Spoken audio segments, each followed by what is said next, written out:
Hello guys, අන්න ඉතින් අද අපි ඇවිල්ලා ඉන්නේ මාදුවකට ලස්සන තැනක් ඉතින් අම්බලන්ගොඩ බලපිටිය මාදුවකට අපි ඇවිල්ලා ඉන්නේ. ඉතින් අද අපිත් එක්ක ආවේ කසුන් අයියාත් එක්ක කවුද? ආදි අයියාත් අපිත් එක්ක ඉන්නවා. ඉතින් ආදරණීය සහෝදරයාත් එක්කම අපි දඹුලු පුරවරේ සහ ගාලු පුරවරේ එකමුතු අපි කිෂාන් අයියා ඉන්නවා, රවි අයියා ඉන්නවා, එතකොට තුෂාර අයියා ඉන්නවා, ඒ වගේම ප්‍රදීප් අයියා ඉන්නවා. අපි තමයි අද ගමන ආවේ. අපි ඉන්නේ දැන් මාදුගම් පිටියාවදී. ඉතින් ඔයාලා දන්නා ඉතින් ලස්සන තැනක් තමයි මාදුගම් කියන්නේ. ඉතින් අපි ඉස්සරහට ගිහලා බලමු කොහොමද ඉස්සර මොනවද වෙන්නේ කියලා මේ මාදුගම්ගේ. ඊළඟ කාරණාව තමයි මේක ඇවිල්ලා දඹුලු පුරවරයත් ගාලු පුරවරයත් එකතු කරන මොහොතක් මොකද සම්මුතිය සහෝදරයෝ තුන්දෙනෙක් ඒ වගේම දඹුලු සහෝදරයෝ හතර දෙනෙක් එක තමයි ගමන යන්නේ. ඉතින් දඹුල්ලේ සහෝදරයන්ට පළමුවත් එක උදේ ලබන්නේ. ඉතින් එයාලා ලස්සන මේ ගමන අතර හොඳයි කියලා කිව්වා. අපි කියලා බලමු ඉතිරියට මොකද කියන්නේ. අපි කිෂාන් වෙනුවෙන් ගන්න එක මම වැඩි කරනවා. අපි උදේ මේ කියලා කලින් කියලා නෑ. කලින් යා කියලා දින එකපාරක් ඉතින් අපි ප්‍රදීප් අයියා ඉතින් අපි කියලා බලමු ඉස්සරහට මොකද වෙන්නේ කියලා. අනේ ඉතින් අද අපිත් එක්ක ආදියා අපේ සහෝදරයෙක් ආවා කසුන් අයියා ආවා. කසුන් අයියා කොච්චර කාලයක් මේ අතේ වලවන මාදුවගේ. අපරන් මාස එකමාරක් මාදුවකට අලුතෙන් ආපු සහෝදරයෙක් කලුන් දෙනෙක් දුන්න මේකට. ඒත් මම කියන්නේ අපි දැක්කම යන් කියලා කිව්වා කොල්ලව අපිට එවන්නත් බැරි කියලා කිව්වා. කොහොමාරේ දැනගෙන ආවේ ඒත් එක්කම ආදි ඉන්නවා. ආදි කොච්චර කාලයක් එවද? මාසයක් වගේ වෙන්නේ. ඉතින් ආදි සහෝදරයෙක් ඉන්න කියලා අද ගමන යන්නේ. අපි ගිහිල්ලා බලමු ඉස්සරහ අපි මොනවද සිනමන් අයිලන්ඩ් එක. ලැගුන් එකේ දාලා ඊට පස්සේ සිනමන් අයිලන්ඩ් එකට යන්නේ. අපි ගිහිල්ලා බලමු කොහොමද සිනමන් අයිලන්ඩ් එක කියලා. ඉතින් අපි කසුන් අයියාත් එක්ක කතා කරගෙන තමයි ආවේ. මේකේ තියෙනවා දූපත් 64ක්. මාදුගම් මිඩියාවතේ දූපත් 64ක් තියෙනවා. දූපත් 64 ලොකුම දූපත තමයි මාදුව. ඉතින් අපි ඔව් මෙන්න මේ අපිට ඉස්ස කොටු බලා ගන්න පුළුවන්. මේ තියෙන ඉස්ස කොටු. ඉස්ස කොටු තියෙන ඉතින් රැට මේ වගේ ලාම්පු පත්තු කරාම ඒ ලාම්පු වලින් තමයි ඉස්ස ඇතුළට එන්නේ. ඉතින් ඊට පස්සේ තමයි ඉස්සන් අල්ලගන්නේ. ඉතින් මේ කඩලාන පරිසරයත් එක්ක ලස්සන විඳ ගන්න. ඉතින් ඔයාලත් එන්න මාදුවකට. අපි මුලින්ම ලැගුන් එකෙන් දාලා ඊට පස්සේ සිනමන් ලෑන්ඩ් එකට තමයි යන්න අදහස් කරලා තියෙන්නේ. ඔන්න ඉතින් අපි මුලින්ම අපිට බලා ගන්න පුළුවන් මේ ගමනේ යද්දි කුරුළු දූපත. මේ තමයි කුරුළු දූපත. ඉතින් මේකේ හවසට කුරුල්ල පිරෙනවා කියලා අපිට කිව්වා. ඉතින් හවසට තමයි ටුවර් එක ලස්සන කරලා. ඉතින් අපි දවල් කාලේ ආවත් අපිටත් ලස්සන ගමනක් යන්න පුළුවන්. ඒත් ලස්සනම ගමනක් බලා ගන්න පුළුවන් වෙන්නේ හවසට ටුවර් එක ආවොත්. හරි ඉතින් ගිහිල්ලා බලමු අපි ඉස්සරහට තව මොන වගේ දේවල්ද මේ මාදුවගේ තියෙන්නේ කියලා.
හරි ඔන්න ඉතින් අපි මාදුගම්ගේ දැන් ඇවිල්ලා ඉන්නේ සතපහේ දූපත ගාවට. මේක ඇවිල්ලා මේ ගඟේ තියෙන පොඩිම දූපත තමයි මේක. දූපත් 64ක් අතරින් කුඩාම දූපත තමයි මේ සතපහේ දූපත. ඉතින් කෝලම් කුට්ටම නාට්‍යයත් රඟ දක්වන්නනේ. කසුනේ කෝලම් කුට්ටම නාට්‍යයත් රඟ දක්වන්න. ඉතින් මේක පෙව ඉස්සර ගත්තා. ඉතින් අපි ගිහිල්ලා බලමු ඉස්සරහට අපි ඊළඟට යන්නේ සිනමන් අයිලන්ඩ්. සිනමන් අයිලන්ඩ් එකට මේ පැත්තෙන් තමයි සිනමන් අයිලන්ඩ් එක යන්නේ. අපි ගිහිල්ලා බලමු කොහොමද කියලා සිනමන් අයිලන්ඩ් එකට. ඔන්න ඉතින් අපි දැන් ආවා සිනමන් අයිලන්ඩ් එකට. මේකට බැහැලා යන්න පුළුවන් අපිට. බැහැලා තමයි යන්න තියෙන්නේ. ඉතින් සිනමන් අයිලන්ඩ් එකට ගිහිල්ලා අපි බලමු කොහොමද කියලා. මේ තමයි සිනමන් අයිලන්ඩ් එක මාදුගඟේ. මේ තමයි සහෝදරත්වය ඇවිල්ලා අපිට මෙතනට බෝට්ටුව මෙතන පාක් කරගන්න අපිට සහෝදරයෙක් ඇවිල්ලා උදව් කරනවා. ඉතින් ගොඩක් ස්තුතියි මේ වැඩේට.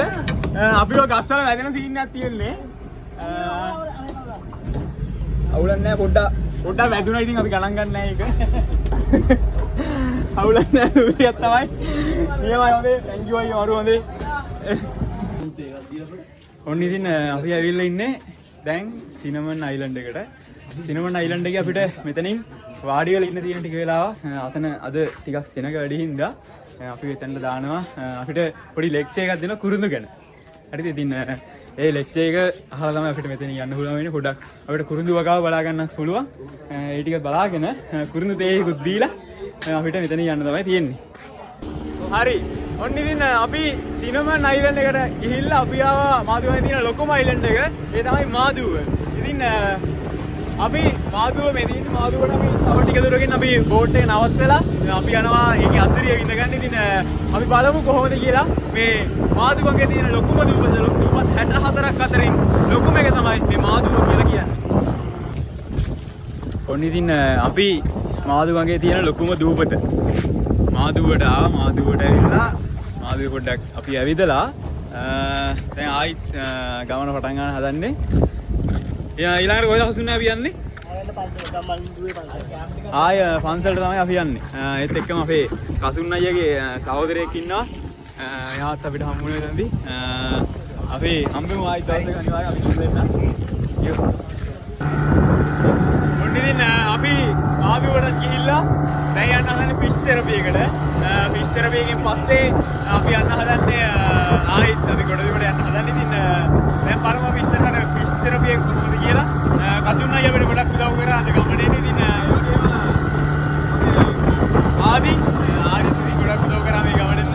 ඒත් එක්කම අපේ ආදරණීය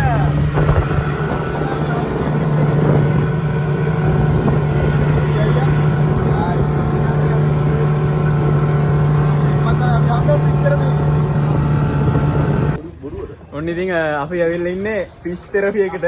ෆිෂ් තෙරපි එක ඇවිල්ලා මේක මරු ෆිෂ් තෙරපි එක.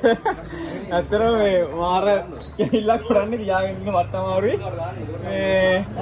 මේ කිෂාන් අයියා මුලින්ම තියාගෙන ඉන්න දැටි කිව්වොත් ගොඩ යන්න හදන ඉක්මනටම ප්‍රදීප් අයියාන් එක පුරුද්දම කරන රවි අයියා තාම බහින්න නැහැ මෙතන.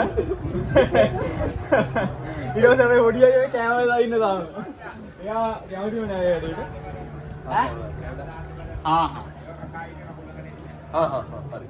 හරි මේ අපි කැමරා ටික පස්සේ දාමු. ඉතින් ඇත්තටම ගොඩක් ලස්සනයි මාදුගඟේ වැඩේ. ඉතින් අපේ කසුන් අයියා අපිට ගොඩක් උදව් කරා බෝට්ටුවේ ඉන්න. ඒ වගේම මේ වැඩේට මේ ෆිෂ් තෙරපියක් කිව්වහම මේ මාළුන්ව කලින් ඉඳන් මේ වැඩේට හුරු කරවන්න ඕනේ. ඉතින් වැඩේට හුරු කරලා තමයි මේ ෆිෂ් තෙරපියක් කරන්නේ. ඉතින් අපි තව ටික වෙලාවකින් මාදුගඟෙන් ගොඩ වෙන්නත් ඕනේ. අපි බලමු මොකද්ද වෙන්නේ කියලා. කකුල් දාන්න ඕනේ බලන්න. මුලින්ම බලන්න ගම්. කොහොමද දන්නේ? පුරුදු කරන්නේ දාන්නත් දන්නේ. හරි ඉතින් අපි ෆිෂ් තෙරපි එකට ඇවිල්ලා දැන් යන්න හදන්නේ. අපිත් එක්ක එකතු වෙලා ඉන්නේ මෙතන. මම අවුරුදු කීයක් ඉන්නවද මෙතන? මම දැන් අවුරුදු 12ක්. අවුරුදු 12ක්. අවුරුදු 12ක අත්දැකීම් ගොඩක් ඇති මේ මාළුත් එක්ක මේ ෆිෂ් තෙරපි එකත් එක්ක. කොහොමද මේ අත්දැකීම? මේ මාළුව කියන්නේ මාළුවගේ නම මොසැම්බික් කියන මාළුව. මොසැම්බික්. ඔව්. මේ ඔක්කොම සියල්ලම ඉන්නේ මොසැම්බික් මාළුවද? මොසැම්බික්. ඔව්. උඩවලෙන් තමයි අපි මුන් ගේන්නේ. උඩවලෙන්. මේක වෙන්නේ අපි අර ඉස්සෙල්ලාම වෙන්නේ කකුල් දානකොට ඇත්තේ තුන්වම තමයි උගේ අපි ගන්නේ. මාළුව. මේ ස්නායු වලට හොඳයි. කකුල් පැලනට හොඳයි. පාරින් නම් බෑ කකුල් පැලනට ස්නායු වලට අනිවාර්යෙන් හොඳයි. ස්නායු වලට හොඳයි. මේ ෆිෂ් තෙරපි එක. ඔව් ඇත්තටම මේ මාමා අපිට ලොකු දෙයක් කියමු. මොකද මේ ෆිෂ් තෙරපි එකෙන් ස්නායු වලට සහ කකුල් පැලීම් වලට කකුල් පැලීම් නම් එකපාරටම හොඳ වෙන්නේ නැහැ. ස්නායු වලට එක දවසක් ඇවිල්ලා පොඩි වෙලාවක් ෆිෂ් තෙරපි එක කරා. ඒක ලොකු දෙයක් වෙනවා කියලා මාමා අපිට. මාමගේ නම මොකද්ද? සෙනෙට්.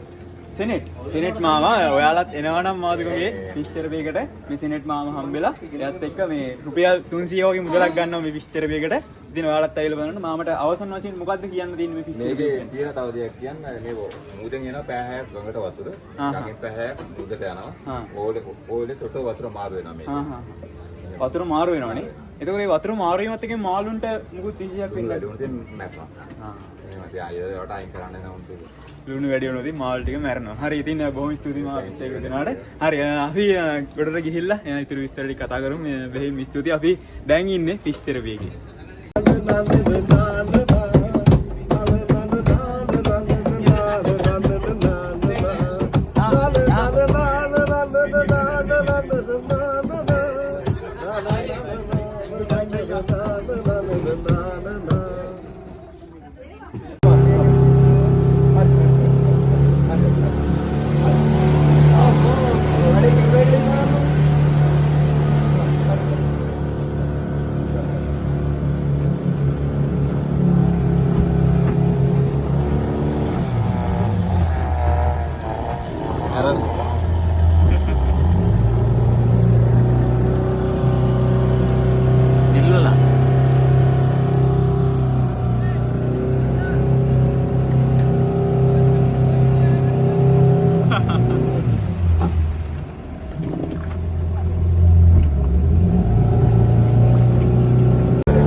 ඔන්න ඉතින් අපි ආව දැන් පෝයකටට මේ තමයි මාදුගංගේ ගඟ මුහුද. දෙකම එකතු වෙන තැන ඔයාලට පේනවා ඇති ඈතින් තියෙන මුහුද මේ ගඟ. ඉතින් මේ වතුරවල මුහුදු වතුරයි එතකොට මේ ගඟේ වතුරයි දෙකම මිශ්‍ර වෙච්ච වතුරක් තමයි මේ හරිය තියෙන්නේ. ඉතින් අපි අන්න අතනින් අපේ බෝට්ටු සවාරිය නිමා කරනවා අද දවසේ. ඉතින් අපි එතනින් අපේ මාමත් එක්ක කතා කරලා බලමු කොහොමද මේ විස්තර. ඔයාලට එන්නේ කොහොමද? එන දවස් මොනවද කියලා. ඉතින් අපි එනම් බෝට් කවර නිමා කරන්න යන්නේ. සුට්ටක් ඉන්න. තව එක වීඩියෝයක් තියෙනවා. හරි. ඔන්න ඉතින් අපි ගිහිල්ලා ඇවිල්ලා ඉන්නේ මේ තමයි මෙතන ඉන්න ප්‍රධාන මාව. ඉතින් අපි ඇත්ත කොට කතා කරමු. ඉතින් මාව මෙතන කොච්චර කාලයක් ඉනවද මේ මාදුගම? මෙතන අවුරුදු 14ක් වෙනවා දැන් පරණ. අවුරුදු 14ක්. උප්පත්තියත් මෙතනම තමයි. උප්පත්තියත් මෙතන. ඔය පේන්නේ ගෙදර මගේ. උප්පත්තියත් මෙතන. ඉතින් මාවට කොහොමද අත්දැකීම? මේ බෝට්ටුත් එක්ක. අත්දැකීම කියන්නේ පොඩි කනගාටුවක් තියෙනවා ඉතින්. ඔව්. ඉස්සෙල්ලම කියනවා. ඒ කියන්නේ මේ බෝට්ටුව යනකොට ලාම්පුතල් ගඟට එනවා. මේ ලාම්පුතල් කට්ටියක් දුවනවා. ඒක එච්චර හොඳ රප්පරන පස්සේ. මේ හැබැයි මේක විනාශ වෙන්න දෙන්න බෑ. මේක සරි ගන්න ඕනේ. ඒ කියන්නේ දැන් මේ ලාමුතෙල් මිශ්‍ර වෙනවා යද්දි. ඒක නිසා මේකට වෙන විකල්පයක් දෙන්න. එතකොට මාළුන්ට එහෙම හානියක් වෙන්නේ නැහැ. මාළුන්ට ලොකු හානියක් වෙනවා. පොඩි කාලේ අපි දකෝ මාළු නෑ මම දෙරණක් යනකම් කිව්වා. ඒ මාළු එහෙම නෑ ගඟේ පුතපු සත්තු නෑ ගඟේ. ඒක විනාශ වෙනවා. මේක මොනෝ නැති එකක් දාන වෙනවා අත්තරම අරන් යනවා ආයෙ ගඟට එනවා ඉතින් මේ නැත්නම් අනිත් ඔක්කොම හොඳයි. ඔක්කොම හොඳයි. අනිත් ඔක්කොම හොඳයි. මේක බලන්න තියෙන දේ මේක ලංකාවේ තියෙන ලොකුම මේ රැම්සාර් දෙද්දිම. ඔව්. මොකද මේ විනාශ වෙලා කියන්නේ දැන් 64ක් තියලා තියෙනවනේ දූපත්. දැන් දූපත් 20 ගාණක්. ඒ වුණා ස්වභාවික විනාශ වෙනවා. හැබැයි මේ කලවෙන් විනාශ කරන දේවල් ප්‍රමාණයක් තියෙනවා. ඒක අතර වෙන විශේෂම ලංකාවේ. කියන්නකෝ මෙතෙන්ට කොහොමද එන්න පුළුවන්? සතිය දවස් 7ම ඉන්නවද ඔයාලා? සතිය දවස් 7ම අපි ඉන්නවා. 7ම ඉන්නවා. හරි. විශේෂයෙන් බෝට්ටු වලට ඕනලා ගන්න පුළුවන්. බෝට්ටුව මේක යන්න එපා. එහෙනම් අපිට නම්බර් එක පොඩ්ඩක් කියන්නකෝ. මුසන්නේ හොඳයි. 073 566යි 566යි මගේ නම ලලිත්. 503 073 566 503 නම්බර 2 මාදුවරික සපාරි. හරි. බොහොම ස්තුතියි අපි ගිහින් එන්න. අද සමන්ත හරි ජය වේවා.